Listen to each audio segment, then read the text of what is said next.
저는 지금 현재 외교부에서 그 글로벌 다자 외교 담당을 하고 있습니다. 글로벌 다자 외교는 그러니까 글로벌 이슈하고 그다음에 멀티래터럴 디플로머시, 그러니까 다자 외교를 담당을 총괄을 하는데요. 거기에는 국제 기구, UN, 뭐 WHO, 뭐 그 IOM, 뭐 이런 국제 기구도 담당을 하고, 원자력, 요즘 뭐 잠수함, 뭐 이런 것도 담당을 하고, 그다음에 이제 ODA 개발 이런 것도 담당을 합니다. 그리고 아까 말씀하셨듯이 이제 국제법, 조약 이런 것도 총괄하는, 그러니까 그야말로 이제 외교는 두 가지 큰 측면이 있는데요. 첫 번째는 그러니까 양자입니다. 그러니까 양자, 그 바이래터럴이라고 하는데, 그러니까 한국과 미국과의 관계, 미국과 일본과의 관계, 그런 1대1 관계가 있고, 이렇게 유엔이나 조약이나 아니면은 지원을 통해서 하는 다자, 이렇게 두 가지로 크게 대별이 되는데, 저는 다자를 총괄을 하고 있습니다. 이태석 신부님의 리더십과 관련된 거를 강의를 해달라고 해서 저는 사실은 이태석 신부님을 한 번도 본 적도 없고 영화로만 봤기 때문에 어떻게 풀어가야 될지에 대해서 굉장히 고민을 많이 했습니다. 저는 여기 그 유엔 사무총장으로 계시던 반기문 총장님의 특별 보좌관으로 그 마지막 그걸 모셨습니다. 그 과정에서 제가 느꼈던 반 총장님의 리더십을 좀 설명을 드리고, 그걸 보니까 어떻게 보면은 다시 제가 영화를 봤더니 두 편을 봤더니 이태석 신부님께서 하신 보여주신 모습과 다르지 않았다라는 그런 생각을 가지고 그 이야기를 좀 풀어 나가려고 했습니다. 소입니다. 여기 반기문 총장님이고요. 남수단에 소가 많습니다. 저는 이제 남수단을 여러 번 가봤는데 소 한 마리를 반기문 총장님한테 고맙다고 선물을 현지민들이 한 겁니다. 저 소 이름이 뭔지 아세요? 반기무입니다. 그러니까 이 사람들이 주면서 감사의 뜻을 해서 소가 무하고 울잖아요. 그래서 반기무라고 이름을 붙여서 줬습니다. 남수단은 UN 회원국이 193개인데 마지막 193번째 회원국입니다. 2011년 7월에 독립을 수단에서 했는데요. 어마어마하게 큰 나라입니다. 거기에 저기서 왼쪽에 그 단상에서 연설을 하는 분이 반기문 총장님이시고, 이게 독립 기념식입니다.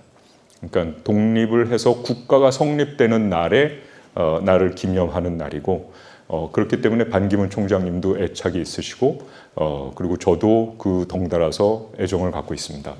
제가 이제 울지마 톤즈라는 영화를 보고 굉장히 감명 깊게 보았고, 이거를 난민 텐트 하나를 운영하는데 드는 돈보다 저거를 운영하기 위해서 가서 자원봉사를 하는, 정말 희생을 해가면서 자원봉사를 하는 UN 직원들과 시민사회 단체의 봉사자들을 보면서 저는 정말 세계가 이렇게 따뜻하구나, 이런 거를 느낄 수 있었고, 그거를 다시 또 한국인, 그것도 신부님께서 그거를 하신다라는 것, 그거를 또 이후에 재단이 그것을 쫓아서 한다라는 것, 그거를 보고 굉장히 깊은 감명을 받고 존경의 마음을 갖고 이 강의를 흔쾌히 받아들인 겁니다. 유엔이라는 조직은요, 1945년에 2차 세계대전이 끝나고 나서 전후 복구와 평화 유지와 국제법 수요를 위해서 조직된 기구인데, 그 당시의 승전국, 특히 영국의 제도와 법제를 완전히 그냥 카피해서 갖고 온 겁니다.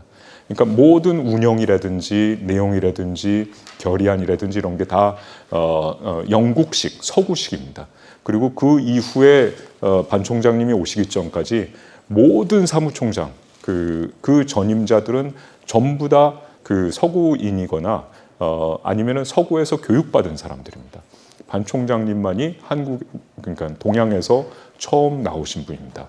그래서 어려움이 많았습니다. 솔직히 말하면 저항도 많았고요. 한국식 스타일을 적응하는데 반발도 많았고요. 그럼에도 불구하고 꾸준하게 10년 동안 그렇게 노력한 결과 사람들은 지금 BBB를 얘기를 하고 있습니다. 그래서 그러면은 첫 번째로 동양적 리더십이 뭔지, 그리고 두 번째로 동양적 리더십과 서구식을 접목한 게 뭔지에 대해서 좀 설명을 드릴게요. 첫 번째로 솔선수범입니다.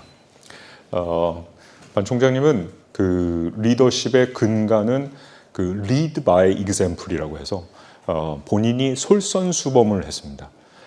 사실은 UN 공무원이라는 게 어떻게 보면은 그 좀 이렇게 외국 스타일이 열심히 안 해도 월급은 나오거든요. 근데 이제 반 총장님은 누구보다도 본인이 희생을 하고 먼저 일을 하고 먼저 그 절약도 하고 노력을 했습니다. 그러니까 처음에는 사람들이 뭐 동양 사람이 와가지고 왜 저렇게 막 뭐 애를 쓰느냐, 뭐 거기다가 저거 괜히 쇼하는 거 아니냐, 뭐 이렇게 했는데 결국에는 솔선수범을 하니까 남들이 따라오게 됩니다. 두 번째로 이거는 오바마 대통령 백악관에서 그 오바마 대통령의 생일 때 본인이 직접 쓴 휘호를 준 건데요. 상선약수라는 겁니다.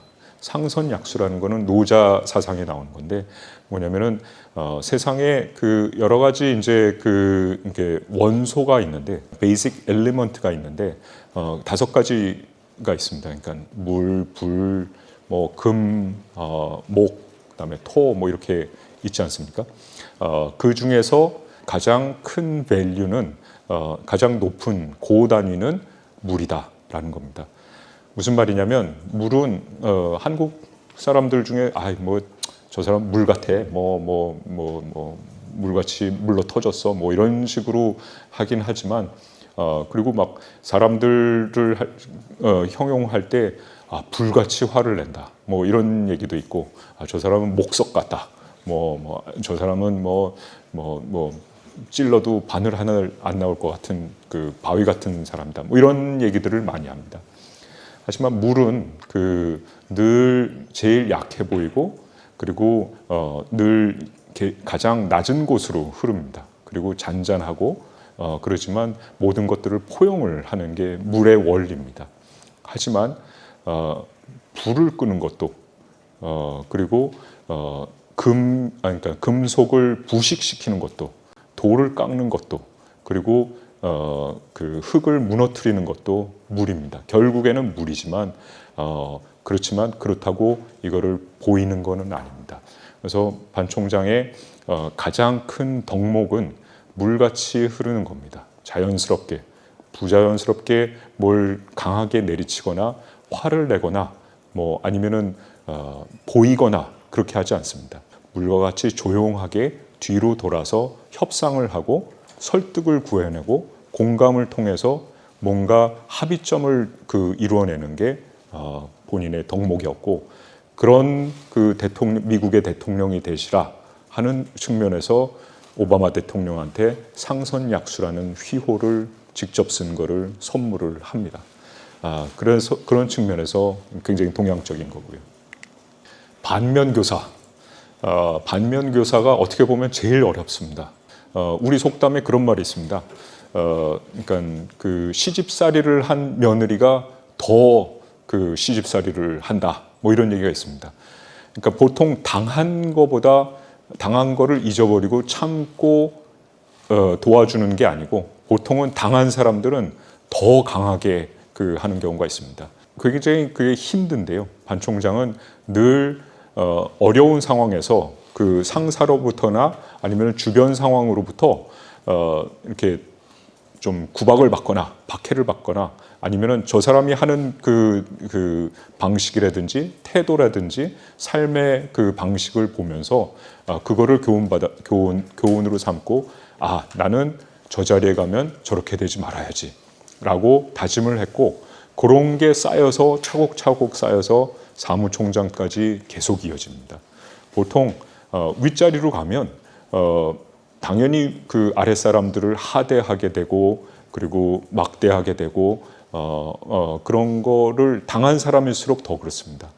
야근을 해야 되면 더 야근을 하고, 하지만 이분은 내가 옛날에 이렇게 느꼈는데 이거는 하지 말았으면 좋겠다라는 거를 늘 기억하고 있다가 반면 교사를 통해서 그거를 개선을 해나갑니다. 그렇기 때문에 유엔이 계속 발전을 해나간 겁니다. 이것도 공직자로서 굉장히 어려운 일입니다. 일례를 들면 그 한반도 비핵화 공동선언이라는 게 있었습니다.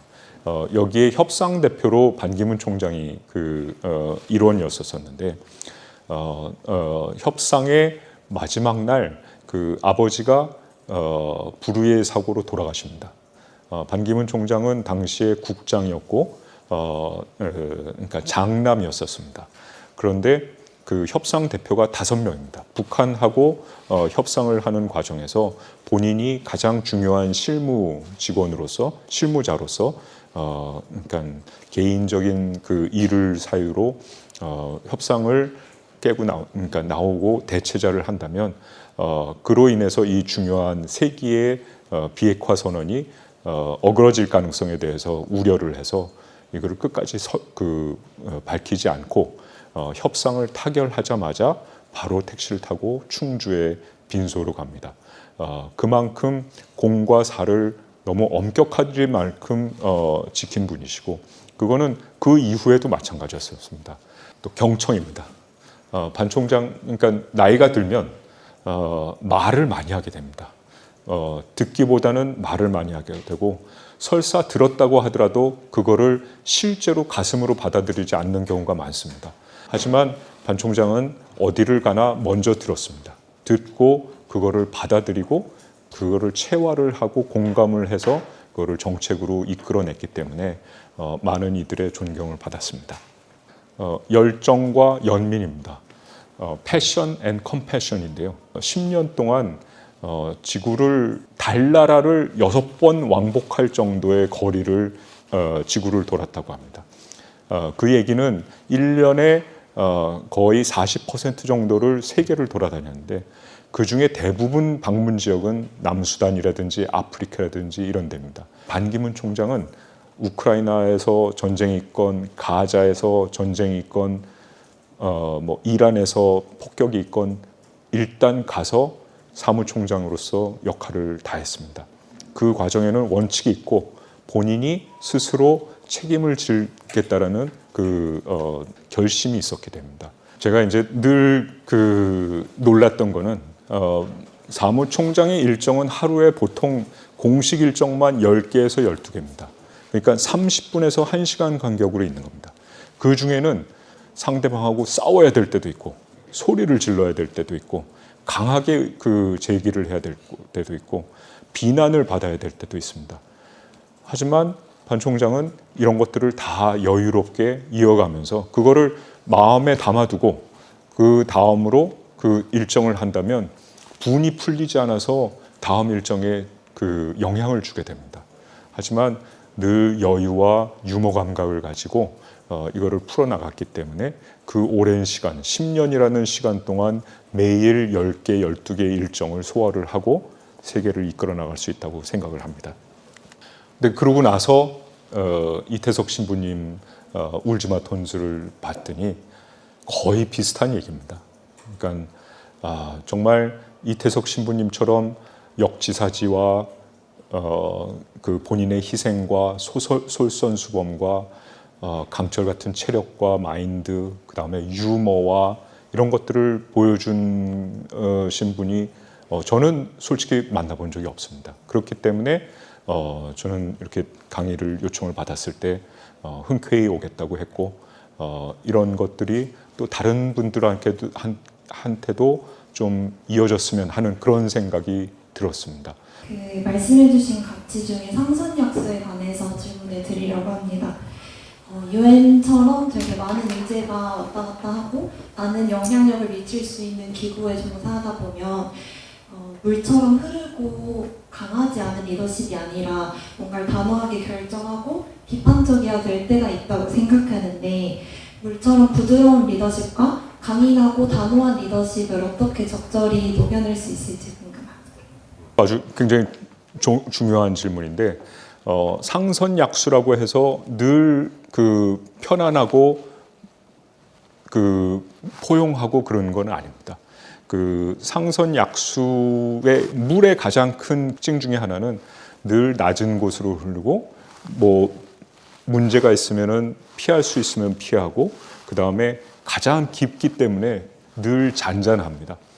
얕으면 얕을수록 물이 출렁출렁하지만 깊으면 깊을수록 그 표면은 더 잠잠하고 포용을 할 수 있습니다. 반기문 총장의 가장 큰 업적 중에 하나가 2015년에 파리 기후변화 협약입니다. 기후변화 협약에 대해서 처음 얘기가 나왔을 때 2007년에 반기문 총장이 당시에 공화당 대통령이던 부시 대통령한테 나는 사무총장으로서 기후변화 협약을 기후변화 문제를 해결을 하겠다. 그랬을 때 모든 유엔 직원들이 반대를 했습니다. 이건 택도 없는 거다. 반 총장은 9년을 꾸준하게 한 사람 한 사람 차곡차곡 하는 과정에서 파리 기후변화 협약을 195개 당사국 전원 만장일치로 합의를 하게 됩니다. 거기에는 미국하고 중국도 들어갑니다. 그렇기 때문에 늘 꾸준하게 한 방향으로 흐르고 조용히 하면서도 화낼 때는 화내고 강해야 될 때는 강하게 하는 게 물의 동무이고 그렇기 때문에 상선이 그 하이에스트 밸류가 물이라는 겁니다. 국제 이슈가 벌어질 때마다 강대국들의 비토권 때문에 국제 정치에서 그런 인도주의적인 절차가 제대로 밟아지지 않는다는 걸 저 혼자 계속 문제의식으로서 가지고 있었는데 안보리 상임이사국에 대한 개혁이 계속해서 논의만 될 것인지 아니면 혹시 진짜로 실현이 가능한 일인지 계속해서 유엔과 그 실무에 몸을 담고 계셨던 분이셔서 이렇게 질문 드리게 되었습니다. 그 유엔이 처음 창설됐을 때 그때 승전국 5개 나라가 그 상임이사국 그 다음에 비토 파워를 가지고 탄생을 했습니다. 그 이후에 지금 아까 말씀드렸지만 그 남수단이 193번째 회원국입니다. 80년이 그 지났는데 193개로 56개에서 193개로 늘어났습니다. 그럼에도 불구하고 5개의 상임이사국과 비토 파워는 여전히 있습니다. 굉장히 불균형한 거고요. 여기에 대한 문제의식과 문제점은 굉장히 큽니다. 영향력도. 대한민국은 더 이상 상임이사국이라든지 비토 파워는 있어서는 안 되겠다. 다만 비상임이사국 수를 늘려서 이런 그 협의라든지 목소리를 강화해야겠다. 이런 중재안을 내세우고 있고 일본, 인도, 독일, 브라질 뭐 이렇게 그 G4라고 하는데 이런 데는 자기네들은 국력이 큰데 왜 우리는 안 되느냐? 우리도 이제 비토 파워가 있는 비토 파워까지는 아니더라도 상임이사국으로 해달라. 뭐 이런 주장이 있습니다. 그게 계속 논의가 되고 있고 지금도 논의가 되고 있지만 결국에는 유엔 헌장을 개정을 하려면 상임이사국들의 합의가 있어야 되는데 그게 좀 현실적으로 어려운 상황입니다. 우리가 이제 세계에 나갈 때 가질 수 있는 이 베네핏이 있을 것 같고 그런 변화에 대해서 저는 경험담을 좀 듣고 싶어서 질문을 드리게 됐는데요. 유엔은 그러니까 분담금이라는 걸 내는데 그러니까 그 각국의 GNI를 기준으로 순서대로 순번을 내려서 하는데 한국은 9등입니다. 그러니까 193개 회원국 중에서 9번째 기여국입니다. 그 얘기는 뭐냐면 G7 국가 우리가 선진국이라고 얘기하는 G7하고 중국을 제외하고는 한국이 그 다음입니다. 그만큼 경제력이 나아졌고요. 삼성, 현대, SK 이런 거는 우리가 설명할 필요가 없습니다. 오히려 그쪽에서 다 자기 집에 삼성 쓰고 있다. 뭐 이런 식으로 다 얘기를 하고 있고 어떻게든 자기가 현대차를 어떻게 싸게 구매할 방법이 없느냐 뭐 이런 거를 물어보고 외교에서도 마찬가지입니다. 제가 처음에 96년에 시작을 할 때만 하더라도 제가 이제 그러니까 미국 외교관들 한국에 온 미국 외교관들하고 얘기를 했을 때 미국 외교관들이 저는 이제 굉장히 외무고시를 붙었기 때문에 자랑스러운 마음으로 저희 동기들하고 무슨 바베큐 파티에 갔는데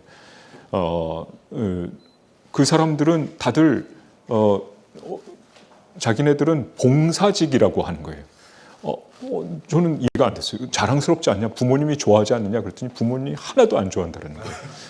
그래서 왜 그러냐? 그랬더니 그 당시에 미국 외교관으로서 어디에 나가서 그 근무하는데 미국 자기 집이나 그 본토에 비해서 생활 환경이라든지 교육 환경이라든지 문화 환경이 좋은 데는 열 손가락에 안 된다라는 거였습니다.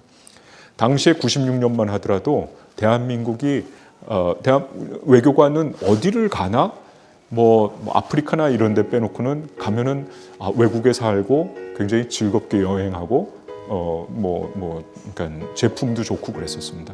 근데 지금은 외교관 부인들이 외국에 안 나가려고 합니다. 한국에 있으면 편하거든요. 저는 개인적으로 외교관 생활이 좋은데요. 즐겁고 그 사람 만나는 것도 좋아하고 그다음에 이제 국익이라든지 이제 국제적인 이익을 위해서 일하는 것도 즐거운데 가족들은 결코 편하지 않습니다. 2년마다 1년마다 이사를 해야 되고 학교를 바꿔야 되고 제 아는 분의 아들은 늘 하는 얘기가 아빠 저는 왜 2년마다 꼴찌를 해야 돼요? 라고 하는 겁니다. 학교를 바꿔야 되고 커리큘럼을 바꿔야 되고 그러는 겁니다. 그런 것들에 대해서 미처 모르고 왔습니다.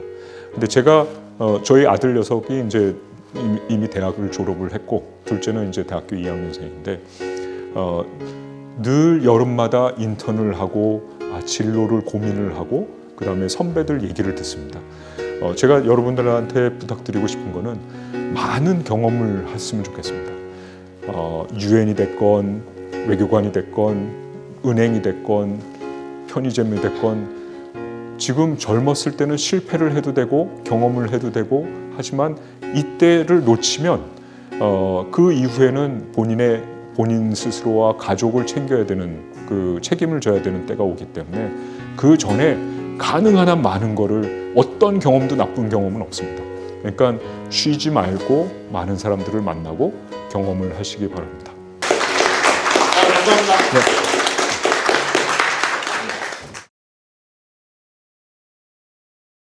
사실 평소에는 만나뵙지 못할 그런 다양한 경험을 국제사회에서 하시고 계시는 분을 봐가지고 일단 너무 감동받았고요. 힘든 상황에서도 솔선수범을 하는 그런 모습이 저 진짜 인상 깊게 다가왔습니다. 이태석 신부님의 약간 정신도 받아들이고 그리고 제가 이런 것들에 대해서 얘기를 솔직히 저는 공과대학생이라 할 기회가 별로 없는데 그래서 이런 기회를 가지고 조금 뭐랄까 열린 지성인이 좀 되고 싶습니다.